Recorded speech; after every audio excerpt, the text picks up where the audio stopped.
last episode, we had a well-deserved, long-awaited trip to actually go visit your mother at her home and see her surroundings. And we talked a little bit about dual citizen paperwork, but we actually never got engaged with that. They didn't come back to us, and we got busy with all the cool family stuff that was going on. In this episode, you've got more family trips, you've got more contact with family, and we actually do our first trip overseas again, which it's been a long time since 2019. And at the end, we do have some really cool movement forward on our dual citizenship and what we decided to do to make that go faster. I know everybody was really sick and tired of being homebound, and 2021, especially by September, things had started to get better.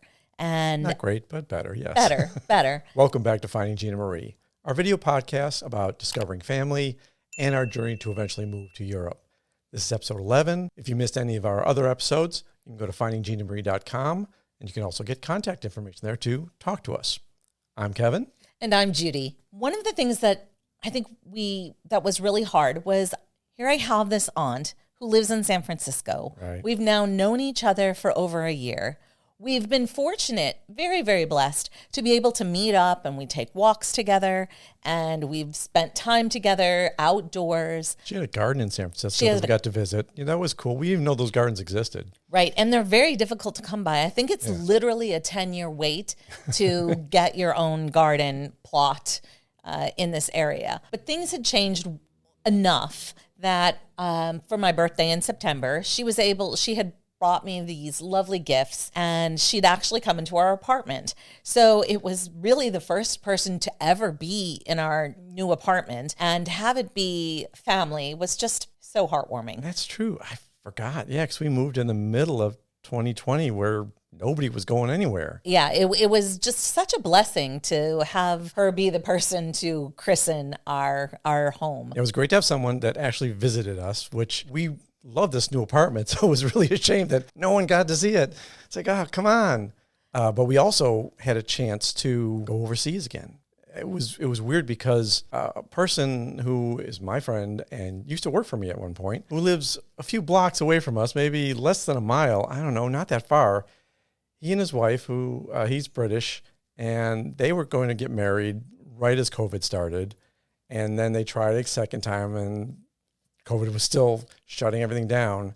And they came back earlier in the year and said, this is happening. We're going to get married in October 2021, and it's going to be in England. So we need you to fly over to London if you want to come. And we said, well, that's a shame. We have to go to London because why disappoint my buddy and not be at his wedding? It just has to happen. And you know how hard it is to convince Judy to go to London. It's just a struggle all the time. Very, very hard. We went ahead and booked the flights much earlier in the year. Right. But then it was, well, let's see if this really can even happen. So we had high hopes. And of course, any excuse to get to London, the obligation of going to a wedding made it something that we were maybe more inclined to do with the situation that COVID was in. Right. So we booked flights with the intention that we might have to cancel them. Yeah, because earlier in the year, I mean, as late as May or June of 2021, you really couldn't get into the UK without quarantine. You had to spend 10 days to 15 days quarantine, and we really couldn't pull that off. So if that wasn't going to get lifted, neither of us had enough time that we could take away from work to do that trip. And that's another reason why we had to plan lightly for this trip, and maybe it's not going to happen. But luckily, those restrictions got lifted, and we were actually able to plan the trip fully. And you, being the lovely wife as she is, decided to plan a Highland distillery tour on this trip, in addition to our normal London happenings and whatever else we could pull off during the pandemic. Honestly, remembering that trip, I think London was really good about COVID. Oh, it was incredible. They had so many protections in place. You really felt safe. We had to go to plays where we had to show proof of vaccination and wear masks. And, you know, you didn't feel like you're going out and risking your health. It felt like everyone was taking the proper precautions. My middle sister and I share a love of Impressionist painters. And she had mentioned that there was an afternoon tea in London that was a Van Gogh afternoon tea. And so, long story short, we went there and it was absolutely incredible. And I never would have heard about it had she not mentioned it to me. All of the food was designed to be an homage to Van Gogh. Yeah, it was really special. Yep, I really enjoyed that. And anytime we can get to do something different in London, it's a treat. We went and saw Phantom of the Opera, which we'd never seen before. That's true. And then we saw the play Where Everything Goes Wrong, which is something that we've heard about for years and years and years. We've walked by it in London so many times. Like, that play is still here. We should see that play. Well, yes, we couldn't find anything else that really struck a chord with us. Or they had the timing that we needed, because we were trying to get that Highlands trip going too. And then we went to Edinburgh via train, which is always fun to do. And then from there, we jumped right on this tour. So we had like the afternoon that we arrived, and then the evening, woke up the next morning, went to the bus station because they have these Rabbi's tours that are vans, and they hold about 14 people in them plus the driver. This is the same tour company that we used in our last trip to Edinburgh, where, yes, it was for Islay whiskeys. Right. And so we trusted them. We really enjoyed their stories and the history they showed us. So we were excited about doing all this, not just for the whiskey, but for everything else involved. And this trip really was something that was supposed to happen in 2020. We had a June trip planned, and with everything happening, they weren't touring and we weren't comfortable traveling. Right. And so we did want to get it back on our agenda as quickly as we could. That's right. We had these plane tickets bought.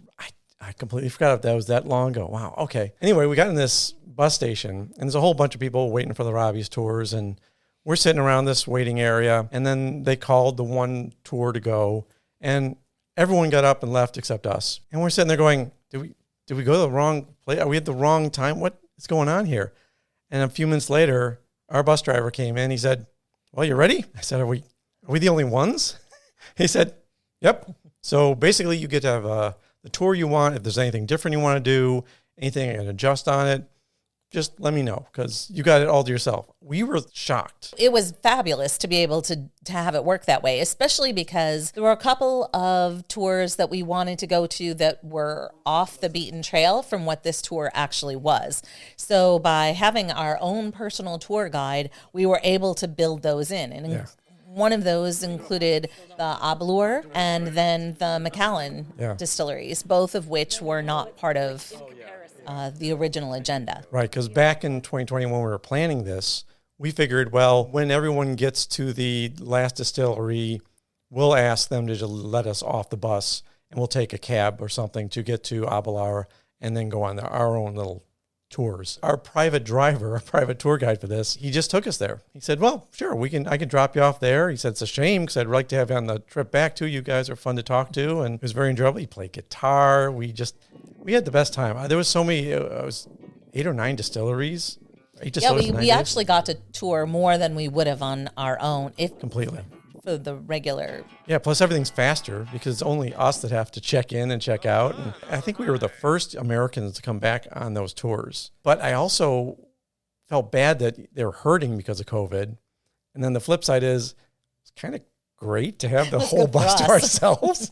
But it was weird because it's this fairly large bus with 14 seats. Yeah, I think it holds 16. Maybe, yeah. But 2 of us, he said, sit where you want.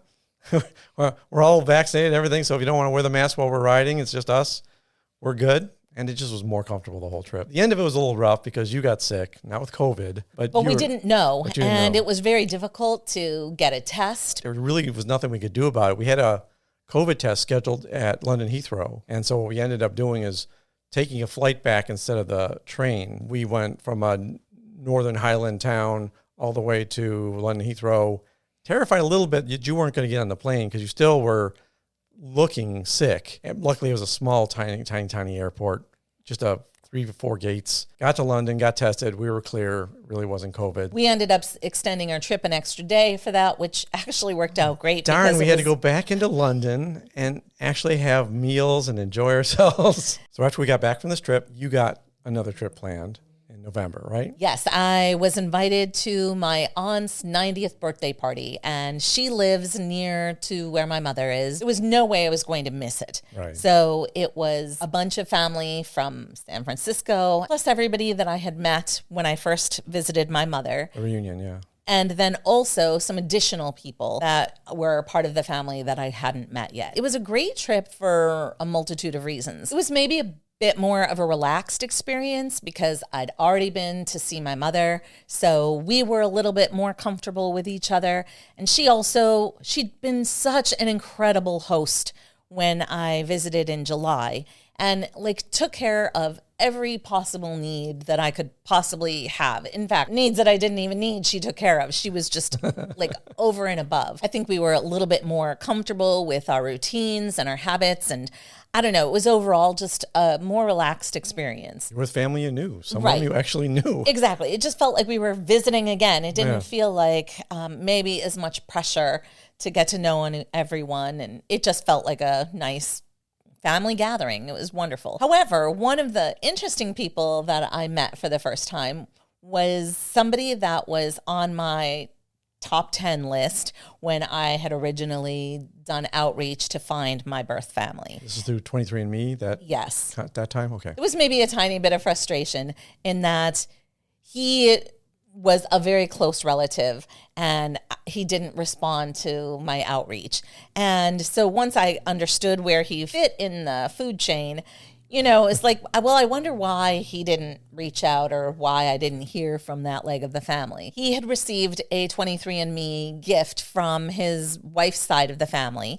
And he went ahead and did the test and then was shocked when I came out of the woodwork and reached out to him. I think it just kind of blew up his wife and himself, and he started trying to find out who I was and all the rest. This actually was how my mother heard that I was looking for her. Oh, okay. I didn't realize he was a young guy, not married for very long, and just didn't know what to do with the information. So he just kind of passed it off to his family and just kind of felt like, well, he needed to stay out of it. He was the one going to be driving this moving forward. Right. But he saw that everybody had gotten together, so he didn't think he needed to do anything more, but he was relieved. And he told me then later that, oh, if you wouldn't have gotten together, I definitely would have stepped in. So at one point while we were at this event, my mother had mentioned, well, here's the guy that was kind of part of all of it.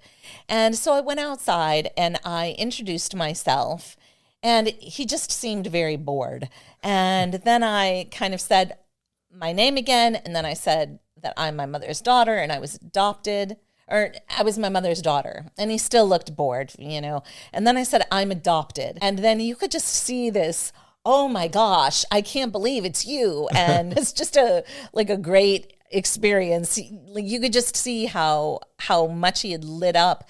And he said, my wife is actually asking about whether or not you were going to be here, but I didn't think that you were. And he mentioned, oh, you know, the family has said, well, we're a little bit surprised that she had a chance to meet us and she's still hanging around, which of course I would. This is a wonderful family. Yeah. But, you know, he was just so excited to finally meet me in person. And I don't know, it was just a cool full circle of all of that. Yeah, I think his wife was very interested in the whole process too. And like, living the story from afar. Right. Actually, that's part of the point, was that they just never had expected something this cool to come up. And so they didn't know how to deal with it. But he said, well, I tell everybody about how all of this came together. And so it was kind of a fun part of the whole experience of getting together. Yeah, it's a whole tie back to the original process. It was also very cool because they had a slideshow of my aunt's life. And there were photos of her growing up and my mother and all of her sisters and her brother and various family cousins and grandparents. And it was really cool to see all of that history in a way that I hadn't actually seen before. And one of the other cool things that came out of this 90th birthday gathering was the aunt who had hosted us originally back in March 2020 invited us for Christmas. She mentioned the fact that family was going to be in town and we might want to get together after Christmas. It was just a very cool experience to be living close enough to family to be able to visit. And of course, they had homemade Italian meal that was just absolutely incredible. Again, it's like these normal everyday things that you get to experience from this Italian heritage. We got to meet their son, who wasn't at the original reunion. And then we got to tour their community, which was decorated to the nth degree. Everybody's apartment or house was decorated just right. And for Christmas. It was very special. And I also got together with my aunt and her significant other, which was another cool thing. So she had come to our home, and then we were able to go to hers. This is the San Francisco aunt. This is the San Francisco aunt. You have a lot of aunts now, so we have to clarify which is which. So special. I love it. That was, again, another wonderful thing to be spending more of the holidays with families. The food was absolutely wonderful, and she's a great chef. But then also she had a bureau that used to be her father's. So my grandfather. It's just very cool to see something that was from my grandfather that he used every day, a family heirloom. I keep saying it, but it's these small everyday things that just are so powerful. Some of us take for granted. We assume, oh, you don't know about that. Well, of course not. I haven't seen my birth family in 55 years. That's just didn't happen. So after that trip for the 90th birthday party and the extended family reunion that you had, you got a call or something from one of your cousins about dual citizenship? Right. She's the daughter of the aunt who just celebrated her 90th birthday. Okay. And she gave me a little bit more information about how she actually had obtained dual citizenship. And I knew a little bit, but it was helpful to kind of just understand the context of it all. In July of 2021, I had reached out to IDC, which had gotten great reviews on the internet, and I'd filled out a form. I'd heard back from them saying that it will take 45 days. We're going to do a thorough search of your family history. If we think that there's a chance that you have the ability to get dual citizenship, we will let you know. Okay. And it's going to be an extensive process, and it will take 45 days. And if you don't hear from us by then, please reach out again. And they did contact you saying they got your information, right? Yes, we exchanged things like within just a day or so of each other. We went back and forth. But then I didn't hear anything in 45 days. Life got busy. I probably had some self-doubt, and I didn't really approach anything more. And at that time, the information that I had given them was about my father's line, right, because I had gotten information from his brother. In January of 2022, I had heard from somebody really recommending IDC. I couldn't remember at the time what the agency was that I had reached out to, but I knew that they hadn't responded. And I went back and forth with this guy. And he was a 70-year-old man who had gone through the process himself and had helped someone else do it and was just now on these forums to help other people. Very generous. Yes. Yes. So I went ahead and reached back out to IDC and let them know that I hadn't heard anything from them. And they were super, super apologetic. I don't know what had happened. COVID, anything? Yeah. Right. It could have been any reason. The gentleman through the forums had said, they are really a reputable company. I encourage you to go back to them. In fact, he said, it can't be the same company because this company does such a good job. Right. But yeah, things had happened, and for whatever reason. I had reached out, and perhaps because I had waited so long and whatever their dropped ball, they came back very quickly. And they had said, okay, we researched everything, and it does look like you would be eligible through your father's line. The gentleman through the Facebook forum had mentioned that I think that it's going to be a problem because you don't have the right documents. He's not on your birth certificate. There's no connection on paper. Right. And then that is what IDC said as well. Okay. And they had explored everything through various angles, but they mentioned that in order for this really to work, your father either has to be on your birth certificate or he needs to sign a notarized document acknowledging that you're his daughter. Okay. And since I hadn't been able to communicate with him at all, that really didn't seem like a very viable option. That was not going to happen. But then I got the wild hair to at least explain the fact that my mother's side of the family is all Italian as well. Right. And that perhaps there is some window that could work. And so I looked up everything, sent them another intake form with her information. And originally they came back and said, oh no, this doesn't look right and this doesn't look right. But I spent a bunch of time on a whole bunch of Ancestry.com forums and various places trying to find information, and found out that somebody with a similar name, shocking, Italian with a similar name, who wasn't my grandmother.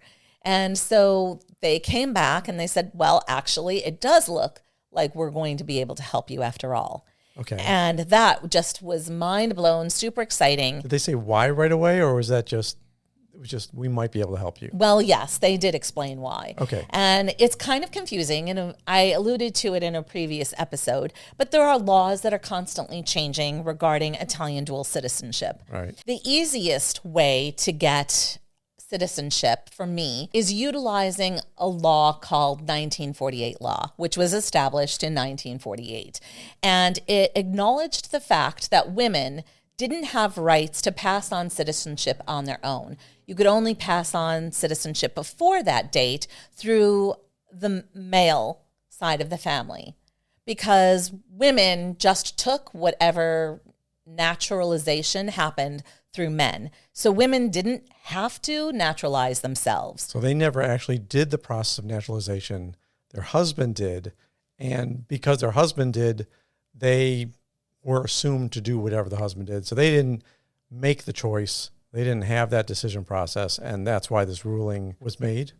Right. So it's actually a two-way thing. First of all, my grandmother automatically became an Italian citizen. Even though she was born in the U.S., she became an Italian citizen because she married an Italian who hadn't naturalized. Okay. So therefore, she had dual citizenship just automatically.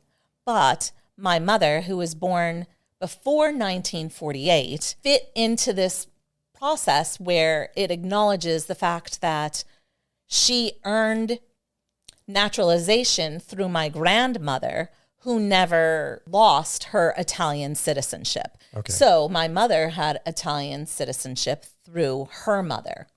That makes sense. All right.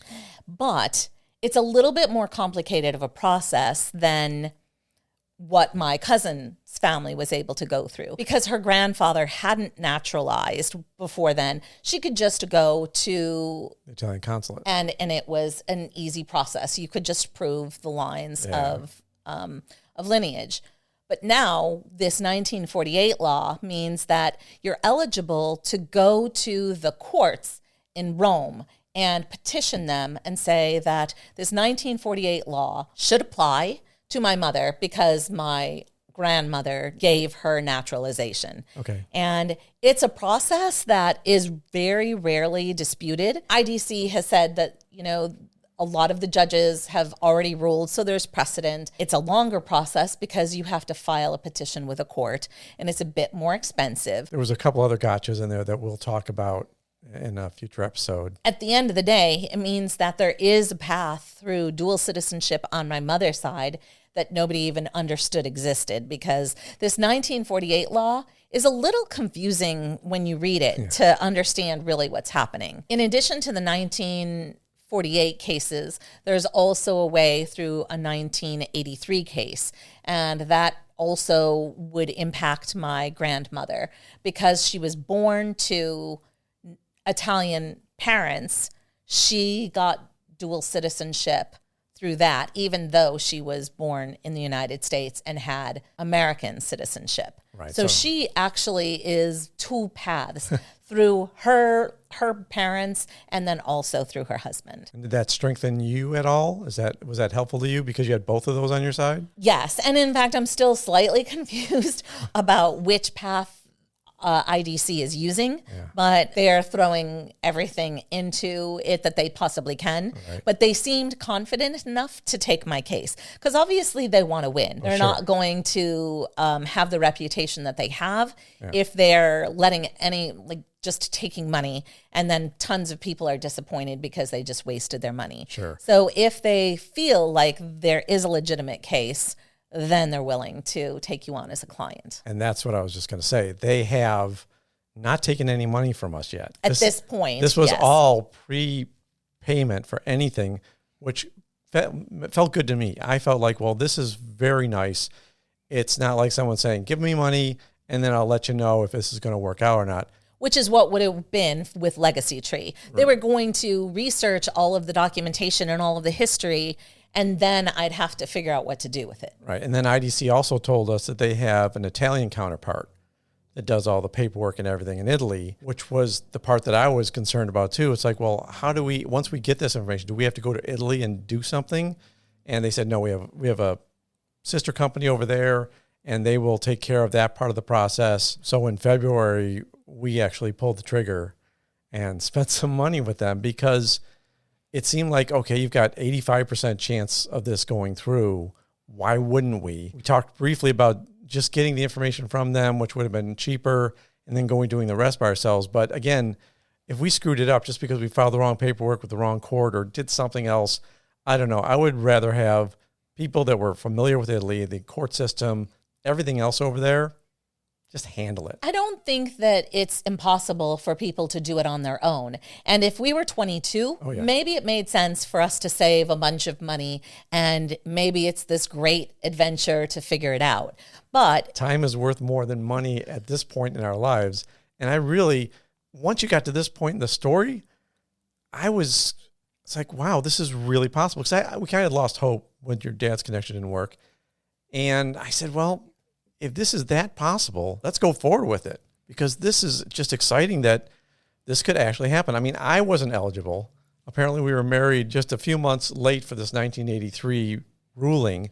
Which would have automatically given him dual citizenship when I became a citizen. If we were married in 1982, when we were too young, it would have been automatic. But as it was, now I've got to go through the process of being a citizen. You know, they don't just let American Irish come in and take citizenship like they do the 100% Italian here. But it would mean that you could live there and get residency, and then you'd have to take a test in Italian to prove that you had some background. Well, thank goodness I'm taking all this Duolingo, so I get this 500 plus. I can just show my scores at Duolingo. I'm sure that's all they need. They don't need me to actually speak Italian or anything, right? Well, and one of the cool things is that this whole process basically represents that you have dual citizenship with Italy all along. So it means that you have every right that an Italian who has lived and died their entire lives in Italy would have. That also gave me confidence. Like, okay, if that's the way it comes out, then why not? Let's do this. So after that really great news that this was very possible, a high percentage of working, next episode, we're going to talk about what we did because of that. The idea of, yes, we could live in Italy. Now we really need to know where we're going to live in Italy. So we started planning a big trip to figure out what city in Italy we actually liked the most. And that'll be the next episode. And it was a lot of fun to plan that. It was even more fun to do that, but that's not next episode. We'll do that in a future episode. If you're enjoying hearing our stories so far, please give us a like on YouTube and consider subscribing so you don't miss any episodes. Let us know what you're liking, what you'd like to hear more about. Yeah, we love the conversations we've been having so far. You've been hitting us up in the comments and also on Twitter. If you want to know our Twitter addresses, go to findingginamarie.com. They're there. You can get a hold of us. There's even a contact form on there that you can talk to us. Have as many questions or conversations with us as you'd like. We're loving this. We're loving the experience that we're providing for you and that you're providing for us. It's just been a wonderful time. Tell a friend. Tell many friends.